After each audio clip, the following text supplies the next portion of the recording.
ಇತ್ತೀಚೆಗೆ ದೇಶಾದ್ಯಂತ ಮಹಿಳೆಯರ ಸುರಕ್ಷೆ ಬಗ್ಗೆ ಗಂಭೀರ ಸಮಸ್ಯೆ ಉಂಟಾಗಿದೆ. ಈ ಹಿನ್ನೆಲೆ ಕರ್ನಾಟಕ ಸರ್ಕಾರ ಬಸ್ನಲ್ಲಿ ಮಹಿಳೆಯರ ಮೀಸಲಾತಿ ಸೀಟುಗಳನ್ನು ಪಡೆಯಲು ಅವಕಾಶ ಕೊಡಲು ನಿರ್ಧಾರ ಮಾಡಿದೆ. ಮಹಿಳೆಯರಿಗಾಗಿ ಬೆಳಗಾವಿಯ ಸಿಟಿ ಬಸ್ನಲ್ಲಿ ಮಹಿಳೆಯರಿಗೆ ಕಡ್ಡಾಯವಾಗಿ ಮೀಸಲಾತಿ ಸೀಟುಗಳು ಸಿಗಲೆಂದು ಪೊಲೀಸ್ ಇಲಾಖೆಯಿಂದ ಸೂಕ್ತವಾದ ಕ್ರಮ ಕೈಗೊಳ್ಳಲು ಹಮ್ಮಿಕೊಂಡಿದೆ.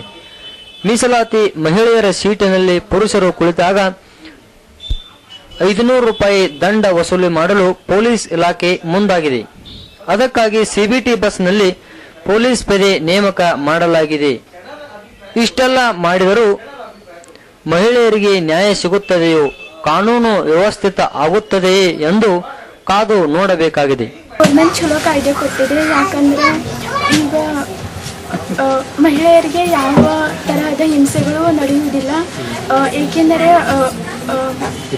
ಇದರ ಮುಂಚೆ ಹುಡುಗರು ಮತ್ತು ಹುಡುಗಿಯರಿಗೆ ತುಂಬ ಹಿಂಸೆಯನ್ನು ಕೊಡುತ್ತಿದ್ದರು. ಈಗ ಆ ಕಾಯ್ದೆ ಹೋಗಿದೆ. ಸರ್ಕಾರವು ಒಳ್ಳೆಯ ಹೊಸ ಕಾಯ್ದೆಯನ್ನು ಜಾರಿಗೆ ತಂದಿದೆ. ಇದರಿಂದ ಮಹಿಳೆಯರ ಶೋಷಣೆಯನ್ನು ತಡೆಗಟ್ಟಬಹುದು. ಭಾಗ್ಯಶ್ರೀ.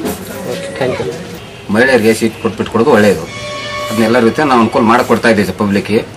ನೀವು ಅದನ್ನ ಅನುಕೂಲ ಮಾಡಿಕೊಡಿ. ಪಬ್ಲಿಕ್ ತಿಳಿಸಿ. ಈ ತರ ಪಬ್ಲಿಕ್ ಎಷ್ಟೋ ಜನ ಹೇಳಿದ್ರು ಕೇಳ್ತಾ ಇಲ್ಲ. ಆದ್ರೂ ನೀವು ಅವ್ರಿಗೆ ಅನುಕೂಲ ಮಾಡಿಕೊಡ್ಬೇಕಷ್ಟೇ. ನೀವು ಸಹಕಾರ ಮಾಡ್ತಾ ಇದ್ದೀವಿ. ನಾವು ಸಹಕಾರ ಮಾಡ್ತಾ ಇದ್ದೀವಿ. ನಮ್ಮ ಕೇಳಿಂದ ಎಷ್ಟಾಗ್ತದೆ ಅದು ಮೇಂಟೈನ್ ಮಾಡ್ತಾ ಇದ್ದೀವಿ. ಪಬ್ಲಿಕ್ ನಿಮ್ಮ ಮಾತು ಕೇಳ್ತಾ ಇದೆಯಾ? ಸರಿಯಾಗಿ ಕೇಳ್ತಾ ಇಲ್ಲ ಒಂದಷ್ಟು ಜನ ಹಳ್ಳಿ ಜನ. ಅದನ್ನ ಕೇಳುವಂಗೆ ಮಾಡ್ಕೊಡ್ಬೇಕಷ್ಟೇ. ಆದೇಶ ಮಾಡಿಲ್ಲ, ಆದ್ರೆ ಅವ್ರಿಗೆ ಬಿಟ್ಕೊಡ್ಲಿಕ್ಕೆ ನಾವು ಸಹಕಾರ ಮಾಡ್ತೀವಿ. ಅವ್ರು ಹೇಳಿ ಹಿಂಗೆ ಆಗ್ತಾ ಇದೆ ಬಿಟ್ಕೊಡಿ ಅಂತ ಹೇಳ್ತಾ ಇದ್ವಿ.